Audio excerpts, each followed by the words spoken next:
Hey guys. All right, we're going to talk about some things we've been talking about all year. Just everything we've been talking about in reading. Okay, we've been talking about character, setting, problem, solution, beginning, middle, end, being able to retell a story, the author, the title. We've been talking about author's purpose, why they're writing the story, and genre, which is like fiction, nonfiction, poetry, all of that. So let's read a book, and then we're going to decide on all those things for this book. Are you ready? All right. How to read a story.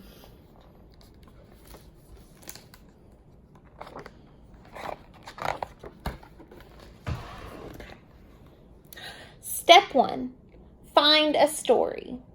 A good one. It can have princesses and castles if you like that sort of thing, or witches and trolls, as long as they're not too scary. Okay.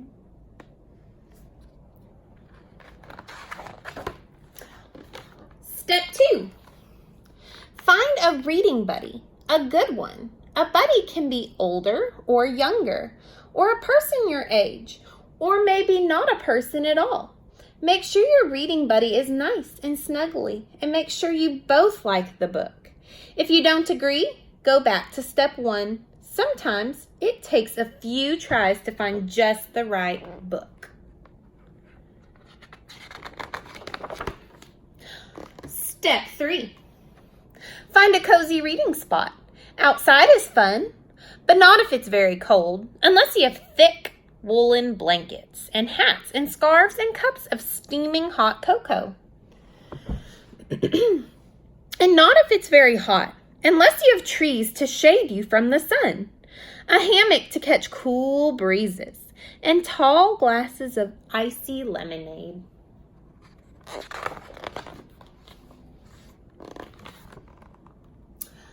Inside is good. Couches are cozy. So are chairs big enough for 2. Just be careful not to get stuck.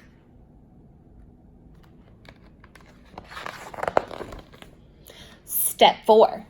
Look at the book's cover. Can you guess what it's about? Read the title. That might be a clue.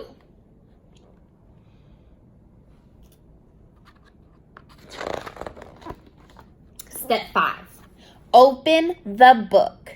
This is the exciting part. Read the story in a loud, clear voice.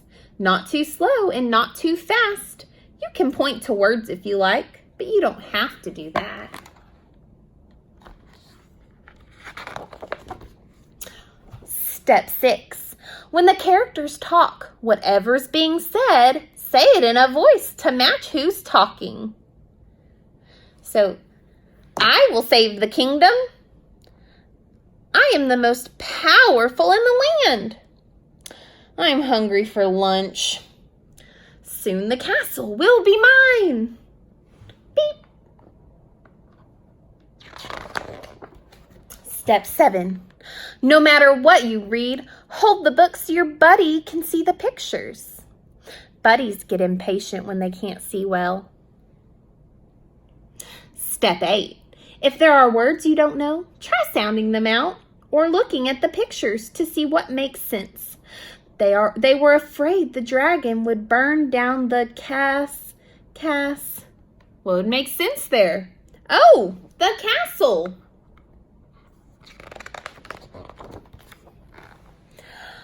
If you need a break, you can pause for a minute and talk to your reading buddy to predict what might happen next. Will the castle catch on fire? Will the princess tame the dragon? Will the robot marry the princess? Will the horse make friends with the dragon? Will the dragon eat them all for lunch? Step 9. When you get to the exciting parts, make your voice sound exciting too. Who dares disturb me in my cave? The dragon growled. Oh dear, oh no! The robot was so scared all his metal parts rattled. What could they do? But the princess tackled that dragon and held him down. You must promise you'll leave our kingdom in peace.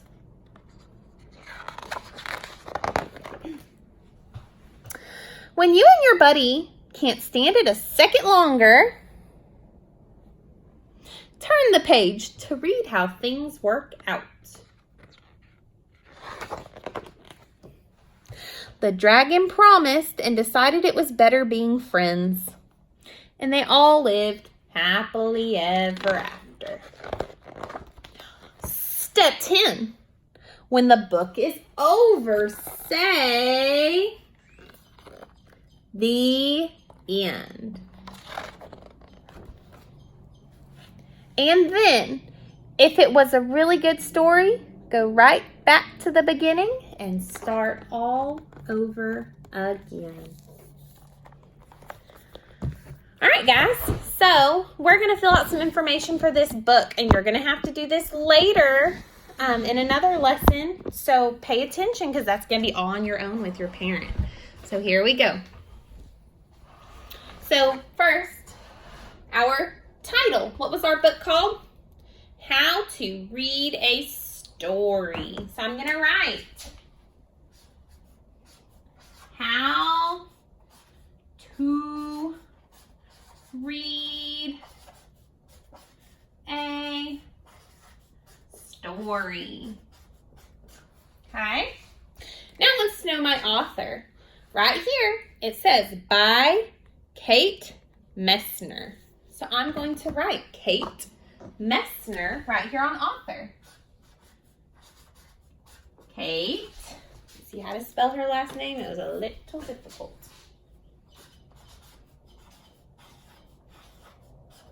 Kate Messner. Hi. So we got our title, How to Read a Story, our author, Kate Messner. Who was our characters in our story? Mostly I just saw who? The little boy reading. So I'm going to write little boy. We don't need to fill in all these if we don't need to. Where was his setting? He had settings all over the place. Inside, outside, but mostly he was in his house. So we're going to write house. Mostly he was reading in his house. Okay?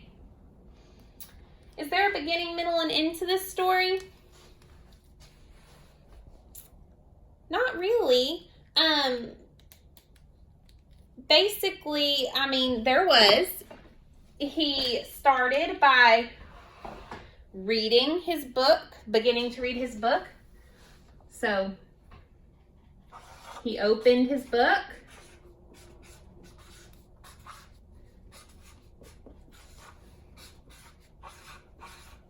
Okay, he opened his book.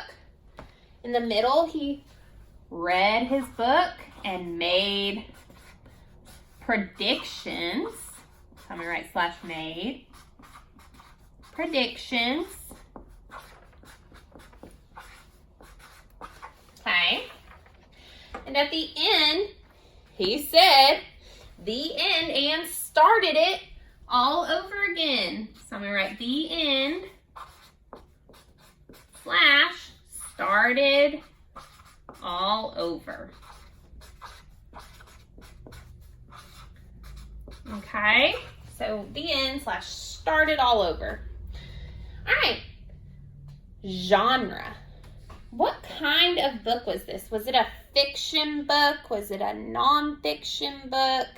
Was it poetry? What was this book?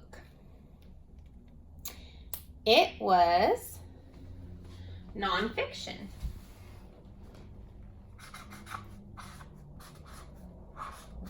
It was nonfiction. It was real. Okay? It wasn't made up. This is how you read a book. It's telling you the steps of how to read a story, okay? Okay?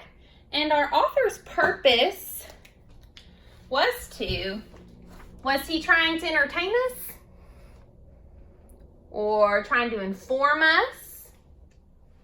What was he trying to do? I think he was mostly trying to inform us. He did entertain us some. We had fun listening, but he was informing us of how to read a book. So I'm going to write informing how to read a book.